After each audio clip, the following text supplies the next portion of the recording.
Benvenuti. Welcome back to our Italian learning journey. Today we're going to focus on a very important part of Italian grammar, I pronomi diretti, the direct object pronouns. By the end of this lesson, you will know exactly how to use them, where to put them in a sentence, and how to sound much more natural when speaking Italian.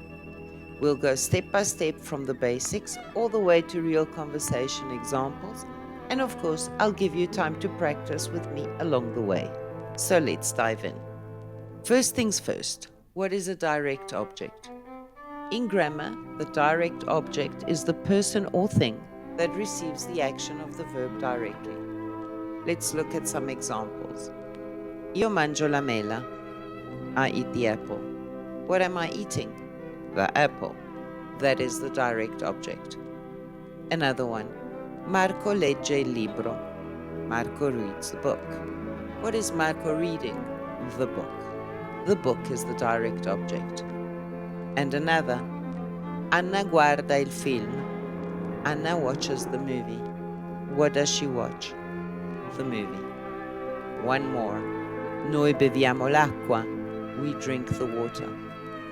Notice that in each case, the direct object answers the question chi, who, or che cosa, what. So whenever you can ask who or what after the verb, and the answer is a noun, that is your direct object. Now that we know what a direct object is, let's look at the pronouns we use to replace them. Instead of repeating the object again and again, Italians replace it with direct object pronouns. Here they are. Mi, ti, lo, la, ci, vi, li, le. Let's practice with examples. Io vedo Maria. I see Maria. But instead of saying Maria again, we replace it. Io la vedo. I see her. Marco mangia il panino. Marco eats the sandwich. Replace il panino with a pronoun. Marco lo mangia. He eats it. Noi ascoltiamo I ragazzi. We listen to the boys. Replace I ragazzi. Noi li ascoltiamo. We listen to them. Loro chiamano Anna. They call Anna. Replace Anna. Loro la chiamano. They call her. See how much shorter and smoother the sentence becomes. That's the magic of pronouns. Io vedo Maria. Io la vedo. Marco mangia il panino. Marco lo mangia. Noi ascoltiamo I ragazzi. Noi li ascoltiamo. Loro chiamano Anna. Loro la chiamano.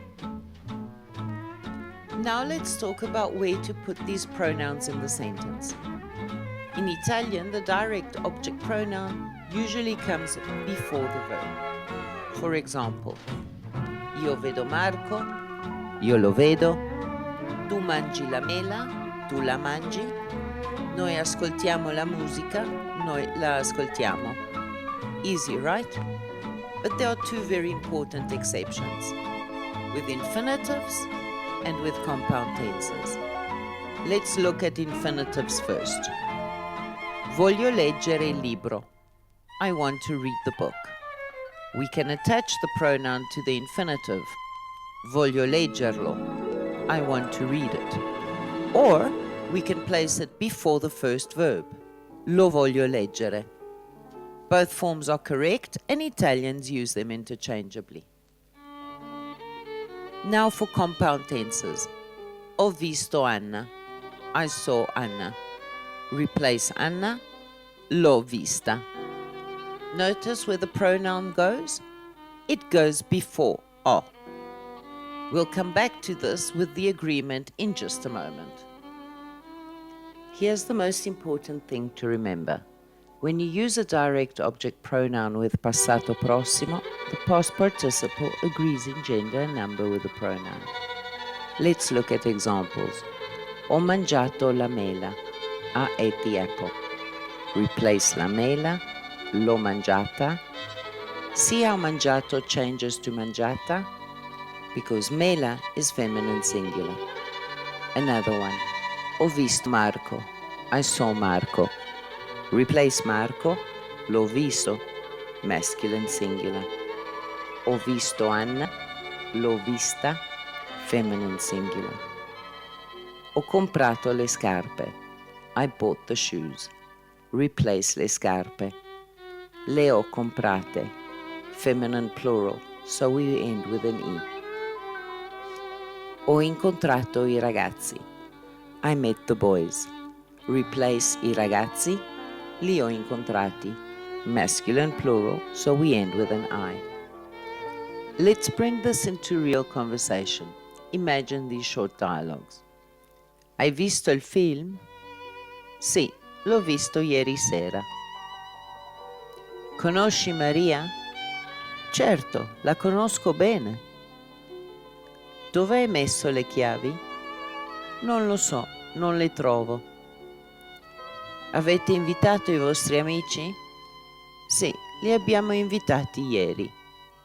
This is how pronouns work in everyday life. Instead of repeating the noun over and over, you simply replace it. Now it's your turn. I'll give you a sentence and I want you to replace the direct object with a correct pronoun. I'll pause to give you a few seconds to answer and then I'll say the correct solution. Ready? Let's go. Io vedo Marco. Lo vedo. Tu conosci Maria? La conosci? Noi beviamo il caffè. Lo beviamo. Ho comprato le mele. Le ho comprate. Avete ascoltato la musica? L'avete ascoltata? Excellent. Keep practicing this kind of transformation until it feels automatic. Let's quickly review what we learned today. A direct object is the person or thing that receives the action of the verb. In Italian, the direct object pronouns are mi, ti, lo, la, ci, vi, li, le. They usually go before the verb, but with infinitives they can be attached, and with compound tenses they come before the auxiliary. With passato prossimo, the participle must agree with the pronoun in gender and number. And finally, in conversation, using pronouns makes your Italian much more fluent and natural. Bravissimi! Great work today. Keep practicing with short dialogues and you'll notice a big difference in how smoothly you can speak. Grazie mille, and I'll see you in the next lesson. Alla prossima!